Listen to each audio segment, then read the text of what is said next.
Well, hello everyone. Welcome to Echo Art with Carmella-T.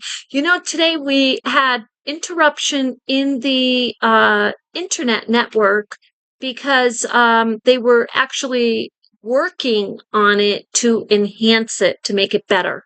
So I really had a hard time being able to get a video uploaded. So and I needed to do some errands too. I needed to bring some artwork over for an exhibit, and but I want to show you that tonight. So it's the evening, about 7 o'clock. I'm gonna put the camera down so you can see that I just finished this Boro Sashiko inspired table mat. Okay, let's see here if you can. Yeah.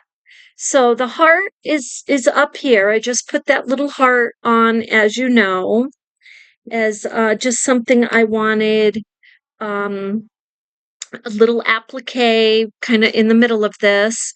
And I did what they call overstitching, horizontal and vertical, all the running stitches, the visible stitches.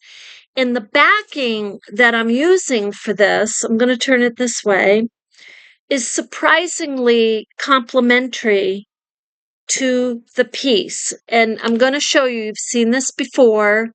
This is like just teeny tiny little floral flowers on a white background.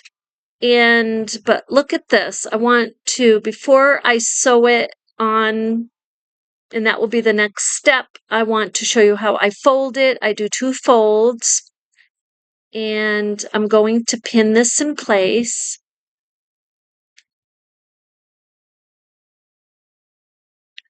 And for those of you who are making your little centerpieces, or you want to make a little centerpiece that's Boro Sashiko, or, at least your visible stitching showing, and you want to use scrap fabrics, just go to your local thrift shop and get some table linens or table mats that are all hemmed and sewn on the edges, so that's something that you're not having to worry about. So you have a piece that will be your base right away to work on. So I do the top layer first, and then I do the bottom.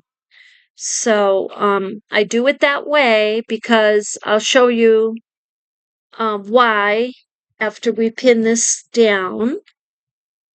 And I mean, and again, it depends on what kind of if you're doing metered corners, um, you can decide really on how you want to do your piece. Let's put it that way. So there's no absolutes. So now with this, the way I'm doing it, what I'm doing is I did my top and my bottom. I just folded it 2 times. And now on the side here, when I fold it here, you see, it makes what they call a boxed corner, a boxy corner. And now if I kind of if I went from the top to the side to the bottom to the side, the sides would be, one would be overlapping the top and the other one would be underlapping. So this way I do the top and the bottom, and then there is some consistency with the boxy corners, whether they're overlapping or depending if you did your sides or your top and bottoms first. So yeah, and that's pretty much it. So look at that though. Look at how that really makes it pop. And I really wasn't sure about it because excuse me, because I was kind of looking for more of a bolder color, let's say. Maybe even, I almost went with the magenta again, which I have is a magenta scrap piece that I use a lot for my backings. And it kind of looks like a pink, a dark, dark, dark rose pink. Some of you have seen it, and it's pretty.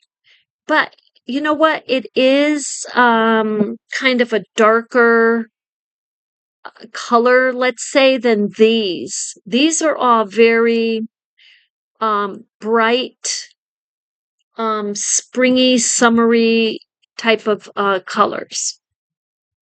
So anyway, I wanted to get on here and just share with you the backing that I chose and the fact that I just finished it here, even though it's evening, and that's the backing. So anyway, with that, if you have any questions, let me know. The next centerpiece I'm going to be doing is a Kiwandi. We'll do a Kiwandi inspired, and that will be this week. And we will be finishing up our needle felted bear too, and that might be, well, tomorrow. I'm going to tell you, I might as well update you while I'm on here.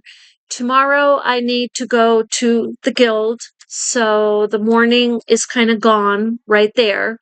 And I have a number of projects I am working on, but we laid out the Kiwandi, so we may just start stitching it. And if you're coming along with me, get your needle and thread ready, get your scraps out, get a scrap piece of table linen or whatever, and dress it up, get ready to make it splash, and make that beautiful, beautiful centerpiece, whether it's a gift or you're going to sell them. It doesn't matter. Now, some of these you're going to see me start sewing with the sewing machine because I really want to try my hand at that. That is not a novel idea necessarily. It's just one I'm using to, because I have to get some deadlines